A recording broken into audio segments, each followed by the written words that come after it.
Halo Sinekrip, balik lagi sama gue Rashid hari di review kali ini. Tapi bukan review Jav, kita balik lagi udah ke review film-film reguler yang tayang di bioskop. Dan akhirnya kesampaian juga gue nonton film yang udah tayang di bioskop dari minggu lalu, dari Rabu kemarin. Karena Jav itu penuh, jadi gue baru sempet nonton sekarang, baru sempet review hari ini, yaitu Napoleon, biopik bikinannya Ridley Scott yang ngangkat kisah hidup soal, ya sesuai judulnya ya, Napoleon Bonaparte. Ini gue awalnya sempet khawatir sih kalau film ini gak bakal sempet gue tonton dan gue review, karena ya gue gak expect banyak dari film-film sejarah kayak gini kan. Khawatirnya waktu itu tuh cuman tahan di bioskop berapa hari, mungkin tayang Rebo, terus Jumat udah pada rontok layarnya, Sabtu Minggu hilang gitu. Tapi ternyata performnya lumayan sih nih, gue lihat di atas ekspektasi kok. Ya intinya untunglah masih sempet ya buat nonton. Tapi kalau gue lihat nih, Napoleon emang munculin banyak kontroversi ya. Banyak yang kritik soal akurasi sejarahnya, soal penggambaran Napoleon yang katanya tuh gak sesuai dengan fakta, dengan catatan sejarah gitu. Dan emang lu gak perlu jadi ahli sejarah, jadi sejarawan yang jago banget buat tahu kalau banyak hal di film ini tuh ya fiktif atau dramatisasi yang agak lebay lah dibandingkan faktanya. Misal jelas lah Napoleon tuh gak pernah ngebom, ngelempar meriam ke piramid tuh kan gak mungkin pernah dilakuin gitu. Nah di film ini itu dipakai. Jadi kelihatan lah sebenarnya kalau film ini tuh banyak mengambil kebebasan dalam mendramatisasi kisah hidupnya Napoleon. Tapi emang kalau lu perhatiin Ridley Scott kan film-filmnya kayak gitu tuh. Gak usah yang lama-lama deh, yang belakangan ini kayak misalkan House of Gucci, terus The Last Duel, itu kan nampilin karakter yang memang ada. Tapi Scott tuh gak berusaha untuk akurat gitu. Karena dia tuh emang bukan mau ngasih edukasi tujuannya, dia pengen bercerita sesuai dengan apa yang ingin diceritain, apa yang ada di kepala dia. Dan justru itu buat gue kenapa Napoleon nih bisa tampil menggigit gitu. Kalau misalkan dia cuman biopik biasa mungkin bakalan agak bosen. Tapi karena otak-atiknya si Ridley Scott itu, Napoleon ini jadi biopik yang kayak medium buat menyuarakan visi artistik dari sutradaranya. Dia gak cuma nyeritain ulang peristiwa sejarah, tapi bener-bener itu tadi, punya visi, punya suara. Tapi sebelum lanjut, gue seperti biasa mau ngucapin makasih dulu buat teman-teman yang udah join membership Sinekrip, khususnya dari Tier Besti dan La Familia. Tapi gue tetap makasih juga sih ke Tier Sobat. Ya semoga intinya kalian puas sama apa yang kalian dapatkan. Dan sebentar lagi kita akan melakukan rutinitas bulanan, yaitu ada live stream khusus member. Kayaknya ada beberapa hal yang lumayan seru nih kita omongin, karena beberapa waktu terakhir nih banyak keributan sinefil. Jadi buat yang pengen ngebahas itu lebih lanjut bisa stay tune, tunggu kabarnya kapan live stream itu diadakan, oke? Nah, alur Napoleon ini diawali di pemenggalan Marie Antoinette di tengah revolusi Prancis tahun 1793.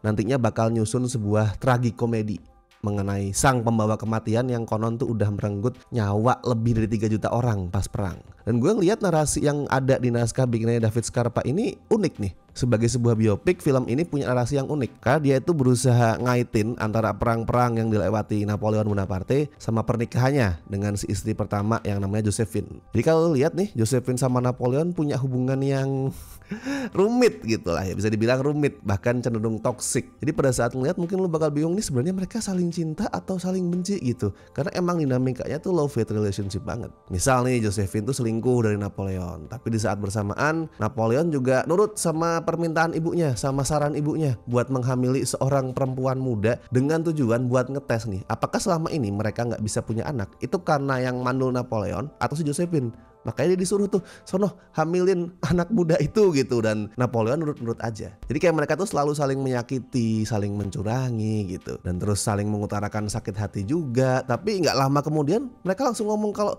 aku tidak bisa hidup tanpamu. Yang hatinya juga ngomong aku juga tidak bisa hidup tanpamu gitu. Jadi toksik itu tadi. Dan pernikahan Napoleon sama Josephine ini gue lihat juga jadi semacam simbol gitu, perwakilan dari hubungannya Napoleon sama Prancis sebagai sebuah negara. Karena kayaknya di matanya si Ridley Scott sama Scarpa nih, hubungannya Napoleon sama Prancis juga love hate, juga rada-rada toksik gitu. Di satu sisi Napoleon tuh cinta setengah mati sama negaranya, rela berkorban di medan perang, tapi di sisi lain dia perang itu juga banyak menghilangkan nyawa orang-orang dari negaranya sendiri gitu. Jadi kayak love hate hubungannya, saling menguntungkan tapi juga saling merugikan, kadang cinta kadang benci. Negaranya juga sama tuh, di satu sisi ada nih orang Prancis yang masih mengagungkan Napoleon, tapi di sisi lain ada juga yang wah kayaknya dia nih cuman seorang psikopat perang gitu, proto Hitler disebutnya. Jadi pernikahannya Napoleon ini disamain, dikaitin sama hubungan dia dengan negara. Dan di sini lo bakal lihat kalau karakter Napoleon tuh apa ya, PDOD gitu, percaya diri overdosis, antara arogan, egois gitu, percaya dirinya berlebihan, sampai kadang tuh dia gagal sadar gitu kalau perbuatannya itu mungkin bikin sang istri atau bikin negaranya itu terluka. Di mata dia, di mata Napoleon, dia tuh benar-benar tulus mencintai mereka, mencintai istri, mencintai negaranya, dan sebaliknya istri dan negaranya juga mencintai dia. Tapi sebenarnya nggak sesimpel itu. Dia tuh juga menyakiti, melukai istri sama negaranya, dan dia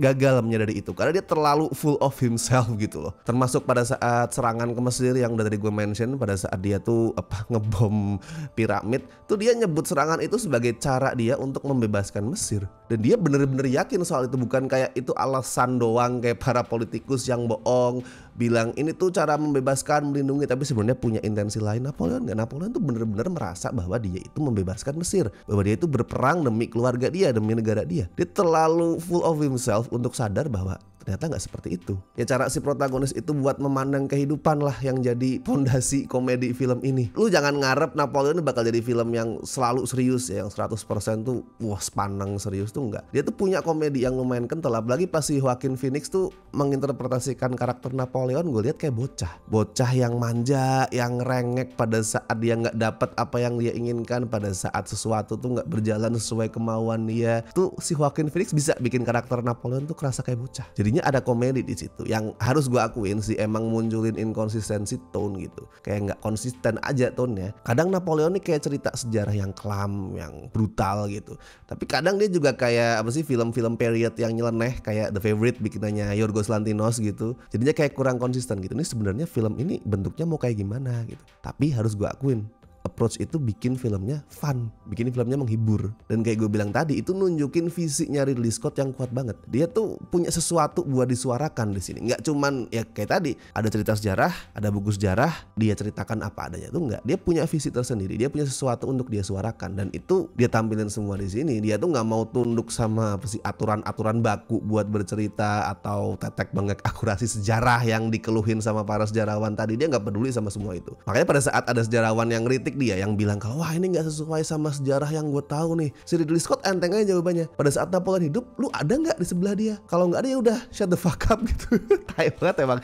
Tapi ya itu intinya, dia punya visi sebagai seorang sineas, sebagai seorang seniman. Ridley Scott ini punya visi yang kuat. That's it. Makanya wajar sih di saat opini soal film ini itu terpecah jadi dua. Tapi gue yakin nih, satu hal yang gue yakin, semua orang pasti setuju kalau battle-nya itu keren. Lu bakal ngeliat di sini gimana Ridley Scott tuh bisa ngarahin battle yang besar skalanya, terus brutal, dan yang paling penting nggak terkesan artificial gitu. Itu beda lah sama banyak sutradara modern yang misalkan dikasih budget ratusan juta gitu. BTW Napoleon ini budgetnya sekitar 200 juta ya. Nah dikasih duit ratusan juta terus kemudian jadi bergantung sama efek komputer yang hampa gitu. Terlalu bergantung ya, kalau bergantung sih nggak apa-apa, tapi terlalu bergantung sama CGI yang kosong. Nah Scott beda sama orang-orang gitu. Dia tuh kayak komandan perang yang gue lihat sih.